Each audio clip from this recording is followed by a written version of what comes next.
नमस्कार। पहले और दूसरे फेज में वोटिंग बहुत कम हुई। हिंदू बाहुल इलाकों के पोलिंग बूथों पर कम होती लाइनों ने साफ संकेत दिया है कि जनता अब जुमलों से ऊब चुकी है। दोनों चरणों में हालत खस्ता है और इसे मोदी की भाषा से बड़ी आसानी से समझा जा सकता है। दोस्तों, जो नरेंद्र मोदी कल तक 400 का गाना गाते थे, वो अब 272 की बात करने लगे हैं। कहते हैं कि सरकार बनाने के लिए 272 सीटें चाहिए और बीजेपी को छोड़कर कोई दूसरी पार्टी 272 सीटों पर चुनाव ही नहीं लड़ रहा है। अब इस बात पर भी मोदी जी झूठ बोलते ही पकड़े गए, क्योंकि अब तक कांग्रेस ने 316 सीटों पर अपने उम्मीदवार घोषित कर दिए। एक ये हैं भाई साहब, इनको समझ में ही नहीं आ रहा है कि मोदी को 400 सीटें देनी है या बगल वाले टेंट हाउस से 4000 सीटें ऑर्डर करनी है। हम तो चाहते हैं कि पूरे बिहार में 40 सीट लड़ना है, 40 सीट जीत जाएं और देश भर में तो हम चाहते हैं कि 4000 से मोदी की बौखलाहट और चुनाव आयोग के काम करने के तरीके को अगर आप आपस में मिलाकर देखेंगे तो शक की सुई बेईमानी की तरफ घूम जाती है। दोस्तों, भारत के चुनावी इतिहास में पहली बार ऐसा हुआ है जब चुनाव आयोग ने 10 दिन बाद वोटिंग परसेंटेज बदल दिया हो या फिर फाइनल डेटा कहकर रिलीज कर दिया हो। वैसे तो 2-3 दिन में इलेक्शन कमीशन फाइनल डेटा दे देता है। 24 घंटे से ज्यादा का वक्त लगता ही नहीं है। अब तक के इतिहास में कभी भी 2 से 3 दिन से ज्यादा का दिन नहीं लगा, इससे ज्यादा समय नहीं लगा। लेकिन इस बार 10 दिन बाद वोटिंग प्रतिशत में 5% बढ़ोतरी करके फाइनल डेटा अपलोड किया गया है। ये वोट प्रतिशत कैसे बढ़े, इसकी कोई जानकारी इलेक्शन कमीशन ने अभी तक नहीं दी है। बहुत सारे दलों ने आवाज भी उठाई, लोगों ने शंका भी जाहिर की, लेकिन अब तक जब मैं आपके सामने ये वीडियो बना रही हूं दोस्तों, तब तक इलेक्शन कमीशन ने अपनी तरफ से कुछ भी स्पष्ट नहीं बताया है। क्या ये मनमानी है या फिर कुछ और है, दाल में कुछ तो काला है।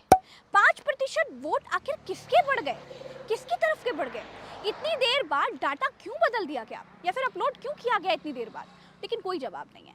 साधारण भाषा में इसे धूर्तता कहा जाता है। चुनाव आयोग का व्यवहार रहस्यमय है, क्योंकि मतदान के दिन 9 बजे, 11 बजे, 1 बजे, 3 बजे, 5 बजे, 7 बजे तक का वोटिंग अपडेट आता है। आमतौर पर अगले दिन इस वोटिंग प्रतिशत में कुछ 3-4% का डाटा बढ़ता है, जो फाइनल डेटा होता है। इस बार अगले दिन तो हमेशा की तरह वोटिंग प्रतिशत बढ़कर आया ही, 10 दिन के बाद एक बार और वोटिंग प्रतिशत और बढ़ाकर दिखा दिया गया।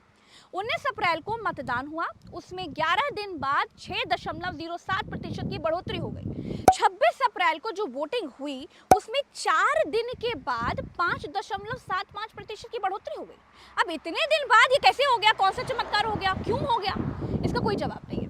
जैसे एक तानाशाही सिस्टम में होता है ना, बिल्कुल वैसा ही हो गया है बस। पिछले 35 साल से मैं चुनाव देख रहा हूँ, लिख रहा हूँ, हिस्सा भी लिया है, लेकिन इस बार जो हुआ वैसा कभी नहीं देखा।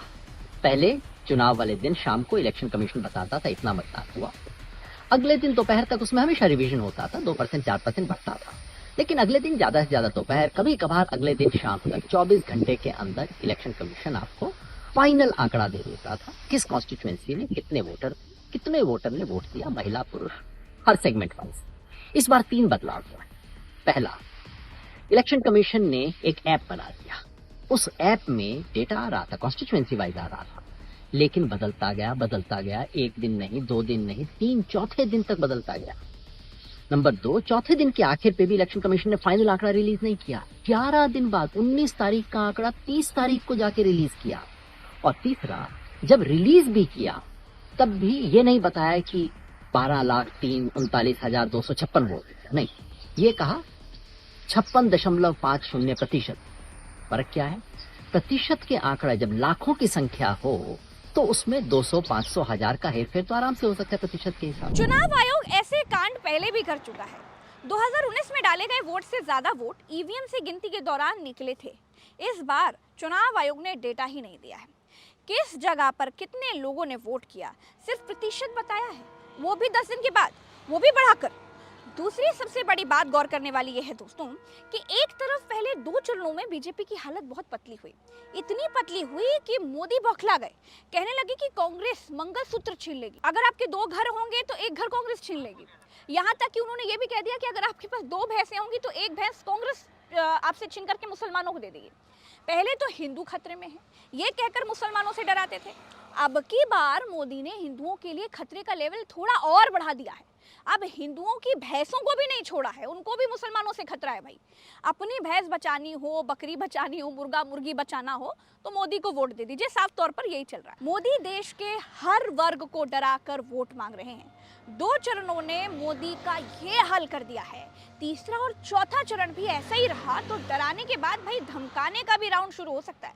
राहुल गांधी ने प्रधानमंत्री के उल जुलूल और इस तरह के बर्ताव से ऊबकर, मोदी की बहकी बहती बातों से ऊबकर एक्स पर क्या लिखा है वो आपको सुनना चाहिए। राहुल गांधी ने लिखा है, एक हताश, निराश और हारे हुए प्रधानमंत्री की बातें सुनिए। कांग्रेस आपके घर का कमरा छीन लेगी, कांग्रेस आपके गले का मंगलसूत्र छीन लेगी, कांग्रेस आपकी भैंस छीन लेगी। नरेंद्र मोदी ऐसी बहकी बहकी और झूठी बातें सिर्फ इसलिए कर रहे हैं क्योंकि कांग्रेस इनकी 300 में से 150 से ज्यादा सीटें छीनकर सरकार बना रही है।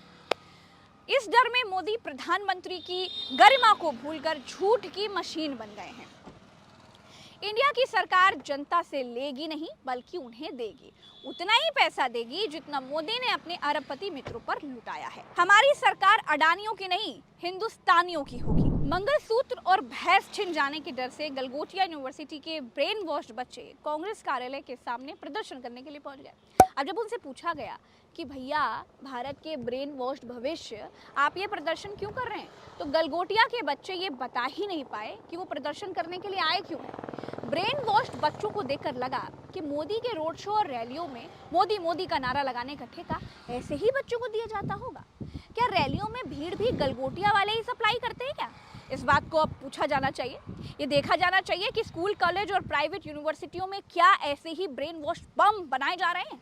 खैर, देश के माँ बापों, जाग जाइए। आपने पाई पाई जोड़ कर अपने बच्चों को पढ़ने के लिए भेजा है, गलगोटिया वालों ने तो उन्हें किराए का कार्यकर्ता बना दिया है। जागिए।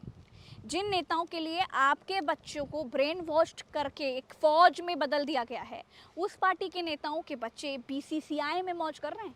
आंखें खोलिए। कल को कोई ये ना कहे 25 साल बाद, 50 साल बाद, आज के वक्त को जब लोग याद करेंगे तो आने वाली पीढ़ियां हमसे एक सवाल पूछेंगी कि जब इन देश के विश्वविद्यालयों को बर्बाद किया जा रहा था, वहां गोबर पर रिसर्च कराया जा रहा था, गौशाला खोली जा रही थी, प्राइवेटाइज किया जा रहा था, फीस महंगी की जा रही थी, अपॉइंटमेंट घटिया लोगों के किए जा रहे थे जिनका एपीआई बहुत कम है, और कैडर का भर्ती हो रही थी, आरएसएस के विचारधारा के लोग वहां भरे जा रहे थे, तब तुम क्या कर रहे थे? क्योंकि बाकी जमाना तो पता ही नहीं था, वो तो कैंपस में था नहीं ना।